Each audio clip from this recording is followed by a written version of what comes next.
Hello, today we're going to talk about an advanced module for ezfocus called the Vintages Sell-Through. As many of our Quebec and Ontario clients will know, there are supplementary channels to the main retail channel that will allow for opportunities for incremental revenue. So today we're going to talk about the Ontario example, which is the Vintages channel. Now we know that all products in ezfocus are separated by their product type code: general list, vintages frontline, vintages essentials, licensee only SKUs, that kind of thing. This module is going to be extremely useful for you analyzing for brands that are only vintage frontline releases.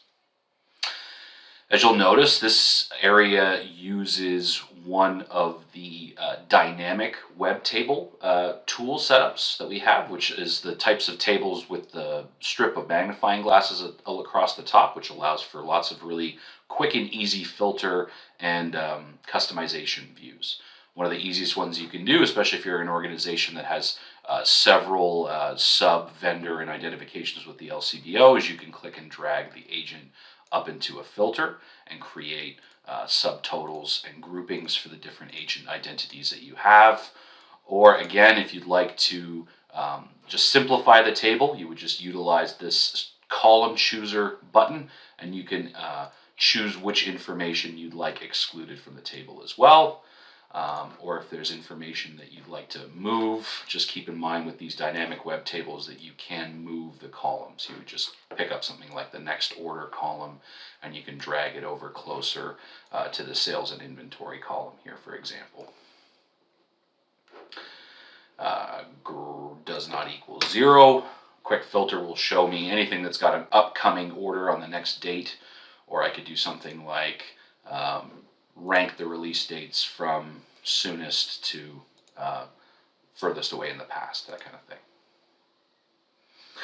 So one thing to keep in note is that this section is powered heavily by your narrowcast information. So if you're an Ontario agent with us who has not yet arranged automatic narrowcast display, please contact your client services team member and we'd be happy to set that up for you. The Vintages Sell-Through module is going to give you a lot of visibility to things like what the initial size of your parcel was and the daily store and inventory information based on what's still left in the warehouse, how many stores have inventory of that parcel, and then most importantly, this store inventory link is a really handy link to be able to pull up a top stores report for that SKU if you wanted to quickly be able to identify things like, well, where is my inventory? Which stores have the most inventory? And then most importantly, a question like, does the store that has all the inventory have the capacity to sell it? Or is it something like maybe I should be finding stores that still have 12 or 24 bottles in them? This is a store that still has 24 bottles in it. Potentially it might be a good idea to have the inventory transferred to a more high volume location because as we all know, vintages sales aren't about how much you sell. It's about how fast you sell it. That's going to get the most chance for reorder next time. So one of the things that we've built in here to help with that is the depletion tracker.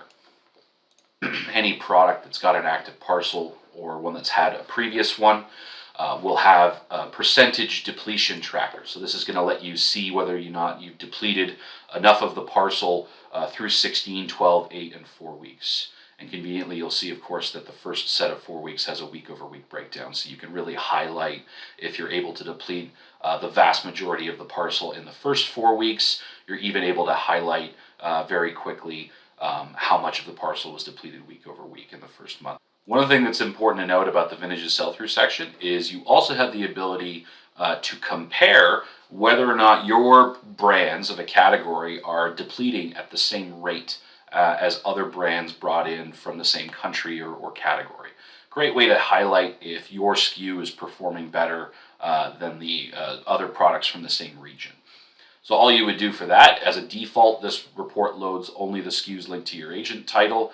As another option, you can load up something like a specific category. So in this case, let's just choose Italy. After you refresh the report, you'll be able to see the names of the products and what agent represents them. Now, you won't be able to see other agents' narrowcast information like, order dates and expected quantities and things like that. But something like an initial quantity number or a release date, well, that's all just a product of sales and inventory data, and that's part of your A-level LCBO sale and data subscription. So you get access to that in this module. So you can do things like, what are the parcels that had the most quantity to start? What were the biggest parcels that came out over the last little while? Or I can take a look at things like all the brands that were released on one specific date with one specific vintage releases. And on that date, after 4 or 8 weeks, who was depleting the most. After I filter on things like release date, I can find out things like were brands of a certain price point or color doing better than others.